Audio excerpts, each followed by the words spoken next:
Alright, so today we're going to be making some rabbit. I've been doing pretty much all plant-based on my page, but I wanted to include an animal product this week. And rabbit is, I think, one of the most sustainable products that we can eat. You know, they reproduce super quickly. They have a really low carbon footprint, and they have a low footprint in terms of the space required to raise them safely. So I figured this is my first time trying rabbit. Why not? Let's go for it. Here is the 3-pound rabbit that I got from Harrison Farms. I've been asking the farmer at Urban Harvest for some rabbit for about 6 weeks now. So he's been walking me through how it's been progressing, how it's been growing, and he finally harvested it last Friday at 2 p.m. He told me he knew exactly when. So we got about a 3-pound rabbit here. This is a domesticated rabbit raised in a backyard, so it's going to taste a little different than a wild-caught rabbit. Wild-caught rabbits are typically shot. You don't necessarily have the right angle to let the blood drain out, so that's where that gamey taste is going to come from. So the fact that this one was killed domestically, most of the blood drained out, we're not going to get a super gamey taste. So we're really going to be able to take on some aromatics from some herbs, garlic, shallots, and it's going to take on that flavor really well. So I'm going to start off by taking off these front legs here. So I'm kind of just looking for that shoulder joint right there, and I'm going to cut right beneath there.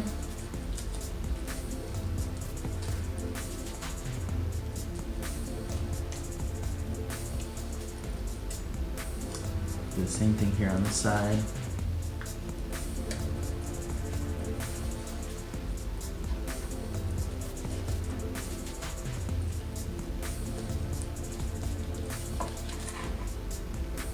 Shoulder, leg number 2. Alright, I'll do the back legs. So for these, I'm going to split that open.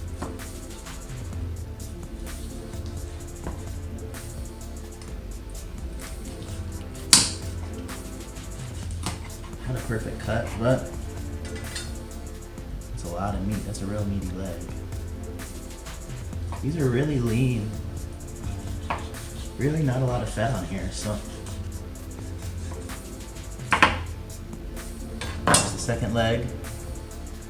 So this is what I'm going to use for a rabbit burger this week.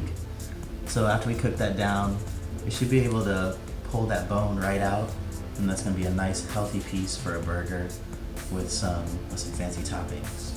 This skin right here has a little bit of meat on it, so we can actually use this to wrap some vegetables in. So I'll cut this off and then I'll show you.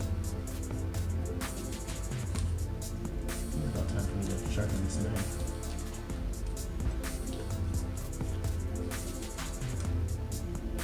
So there we got some kind of rabbit side, rabbit bacon.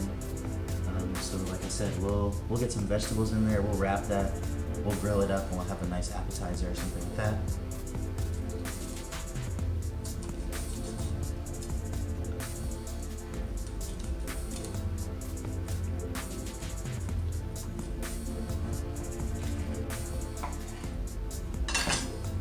Second side.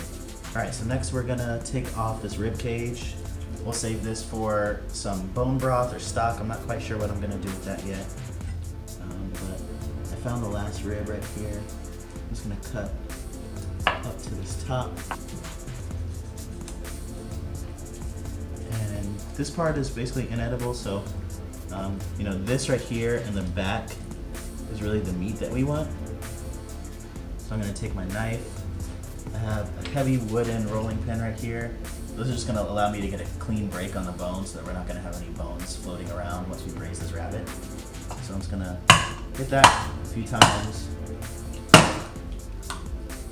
And that cracked the bone really well. Again, we'll save this for stock. Now we're left with the back right here, and we got the hip bone. So that's pretty much no meat on there, so I'll probably go ahead and throw that in the stock as well. So I'm just going to go ahead and do the same deal with the rolling pin right about there.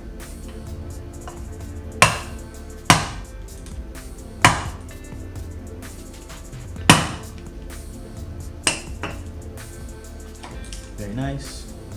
Now I have some more kind of backbone we'll use for some stock, some game stock I suppose we'll call it. And then that's a lot of meat on there. Considering these pieces are pretty big, I am just gonna cut this in half one time, and then we can go on with our marinade.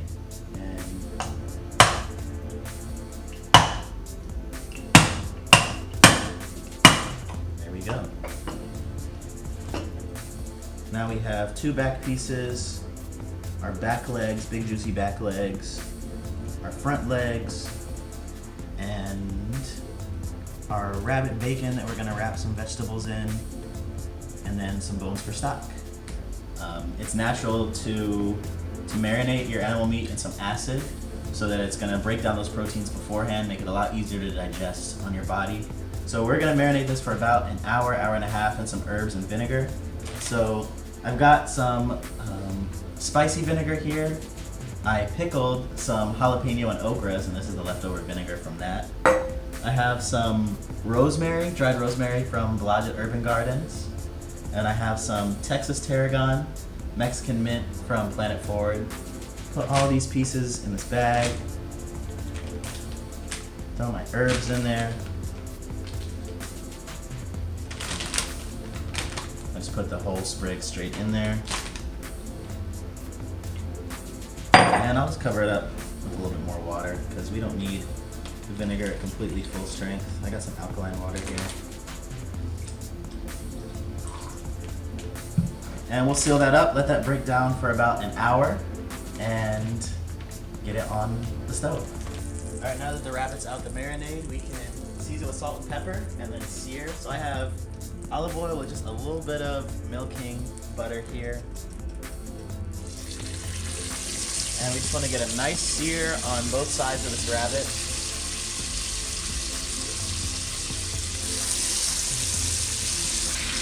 So let that brown for about 3 minutes on the first side, then we'll flip it. Hit the middle of the pot. Oh yeah, that's what we're looking for.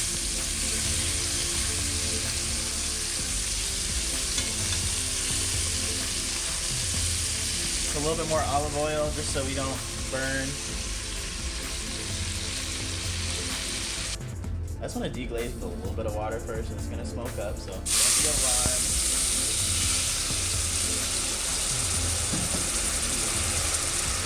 I like thin sliced onions like that. They make a nice gravy to me. A lot of brown flavor on there. I think it'll cook pretty quick. It's been about 3 minutes. We'll add shallots.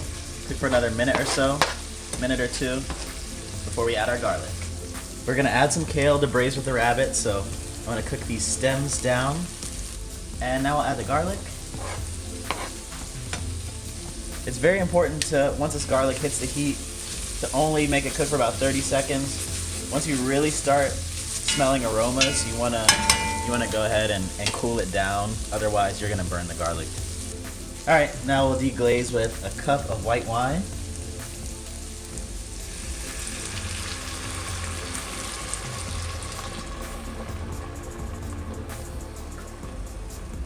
And I'm gonna let that cook down for about halfway to get rid of that alcohol content, so we're just left with the flavor. All right, so the wine is cooked off. We can't smell the alcohol anymore, so I'm gonna go ahead and add some, I've been using this one a lot, Revival Provision Spicy Sinner. I'm gonna do a lot of that. I really want a mustardy flavor. We'll add some more rosemary, some more Texas tarragon, some kale, a lot of kale from Sustainable Vegetable Gardens. This is red Russian kale. I wanted to add the rabbit on top of the kale, just so that'll kind of crush it down, get it all in the pan. Oh, let's get all those juices in there.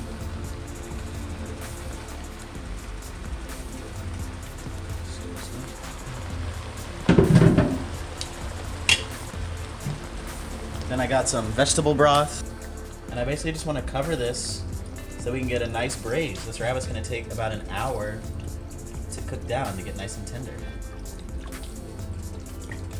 And the rest I'm just going to use water. We'll season with a little bit more thyme and a little bit more rosemary, a little bit of thyme. And we'll bring this to a boil, cover it up, and we'll see you in an hour. Alright, so we've been braising this rabbit and kale veggies for about an hour. The rabbit's nice and tender, the kale is nice and tender. So now what we're gonna do is remove this tender rabbit, cook our sauce down about halfway, and then we're gonna make a nice little cream sauce with some coconut cream. Alright, so this is reduced by about half. Let's turn the heat down a little bit. A lot of the recipes call for heavy cream to make a nice cream sauce that we're gonna eat. I'm gonna eat it over rice. Paige is gonna eat it over some fettuccine pasta. But I decided to use coconut cream instead. I predict that this is gonna have the same texture, delicious flavor. So I'm just adding that in. Nice and creamy. I shook that up beforehand. And that's beautiful. Beautiful, beautiful. So we'll just let that cook down a little bit more, and then coat our rabbit pieces. Got a fresh pot. My favorite rice is Carolina Gold brown rice from Harvest Grain Mills. Look, this is my favorite rice. I've been eating it every single day, and it's gonna go great with this rabbit and cream broth. Alright, so we put our rabbit back in after we let that sauce reduce and add our cream. The rabbit's warm, the cream and the kale is ready, so let's go ahead and plate. I'll start with Paige's plate. So, Paige wanted some noodles. We got some delicious fettuccine black pepper noodles. Start with that front leg. Let's get a good amount of kale.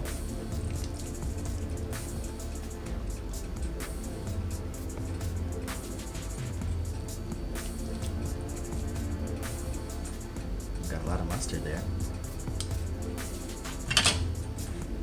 And of course that delicious cream sauce. Just a little bit.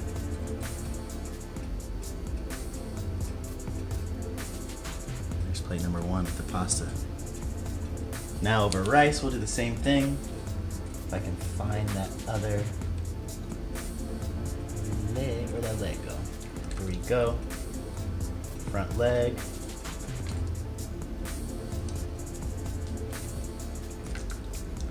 Kale on top.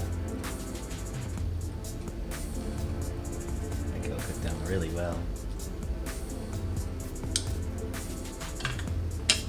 And I need a lot of that sauce. I love a good gravy on some rice.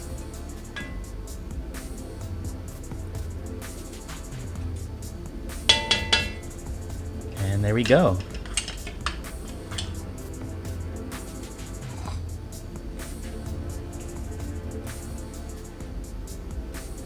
We are making a burger this week. If I didn't mention, it'll probably mostly be in the pictures, but I'm gonna take this nice plump back leg here, shred that up with some more kale, with a homemade cranberry sauce, and we'll make a burger out of that. So we're gonna enjoy this. I hope you learned something today. Thank you for watching, and